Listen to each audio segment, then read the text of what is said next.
Esta es la escena final de cuando van a gastar la plata. La obscenidad de los pibes muy jóvenes yendo con los dólares vivos, recién robados, a Unicenter a comprarse ropa deportiva, anteojos de sol. Pero fue solo el momento de la detención de una parte de esto que se conoció como la banda del millón. La cantidad de delincuentes que tenía esta banda, porque tenían un método bastante sofisticado. Detectaban viviendas de alto poder adquisitivo en la zona de San Isidro, buscaban gente mayor, entre 60 y 80 años, les hacían inteligencia sobre los horarios, mandaban menores a tocar timbre, a ver si atendía algún viejo, y después les caían. En una de estos atracos, en una de estas entraderas, terminan matando a Jorge de Marco. Jorge de Marco vivía en las lomas de San Isidro, era un hombre dedicado como hobby al rescate de animales, pero a su vez era tirador, practicaba tiro civil. Entran por una ventana de la casa y el hombre, que tenía un arma en la habitación, intenta resistirse, llega a disparar esa arma, esto enfurece a los atacantes, que lo tuvieron 4 horas en una sesión de tortura. Varios de ellos eran menores y en un juicio abreviado contaron todo lo que le habían hecho, que sí, que lo habían atado, que le habían puesto sábanas en la boca, que le pedían plata, ahí no tenía plata y finalmente lo único que se llevaron fueron sus armas. Tenía varias armas porque solía ir a tirar y lo único que le terminan robando son las armas. Este fue el final, si se quiere, jurídico de la historia. Pero faltaba un capítulo más humano, porque ayer en América Noticias nosotros entrevistamos a Susana. Susana es la viuda de Jorge de Marco, una mujer abogada, capacitada, especialista en derecho penal, que termina confesando que si no hubiera sido por los medios de comunicación, por el espanto que provocó esta historia y por el espanto que provocó ver la cantidad de eslabones que había detrás de la banda del millón, ella creía que no hubiera pasado nada, que incluso a varios de los involucrados, incluso a algunos de los asesinos y torturadores, los hubieran devuelto en una especie de... les hubieran dado una liberación hasta que se sustanciara el juicio. Escúchenla. Lo tengo presente a diario porque el doctor Marcelo Rodríguez Jordán, que es mi abogado, está todos los días pendiente de la causa, todos los días en la causa hay novedades, desde hace 9 meses, el 14 ahora van a ser 9 meses que asesinaron a Jorge. Y todos los días tenemos novedades, hasta la última de la detención de Huguito Castillito, como le decían, en el boliche de Don Torcuato.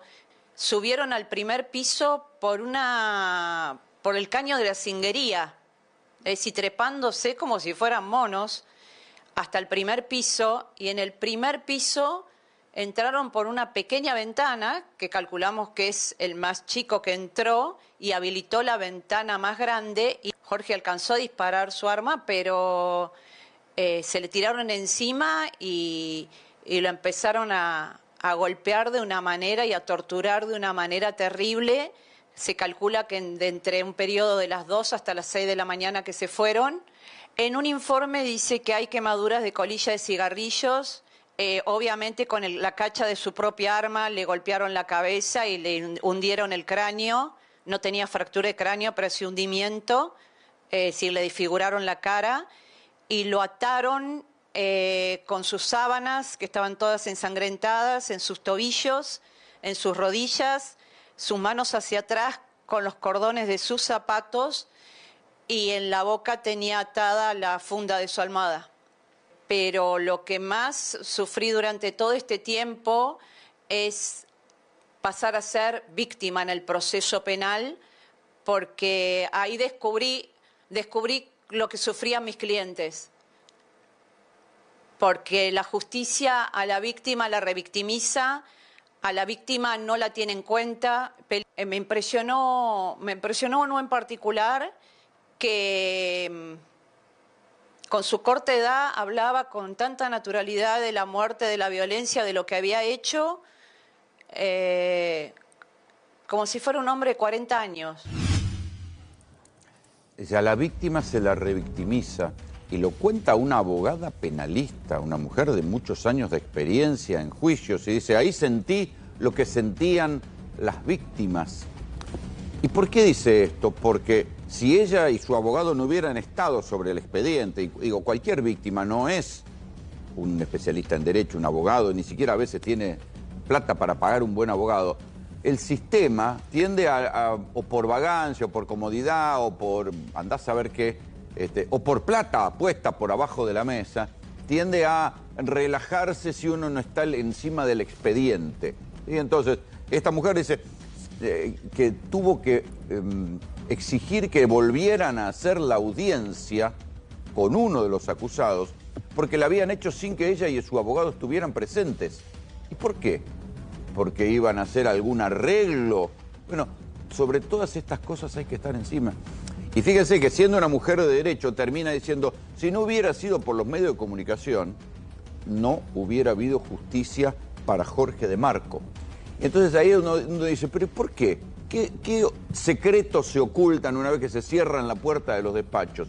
¿Qué negociaciones espurias hay para hacer zafar a los tipos, a los chorros, en este caso, a los que torturaron y mataron a un hombre que estaba durmiendo en su casa? Esa es la parte escalofriante de la historia. Es decir, bueno, los jueces, los fiscales, ¿no? La autoridad, la ley, pero cuando se cierran la puerta de los despachos empiezan las negociaciones espurias y por eso dejan afuera a las víctimas.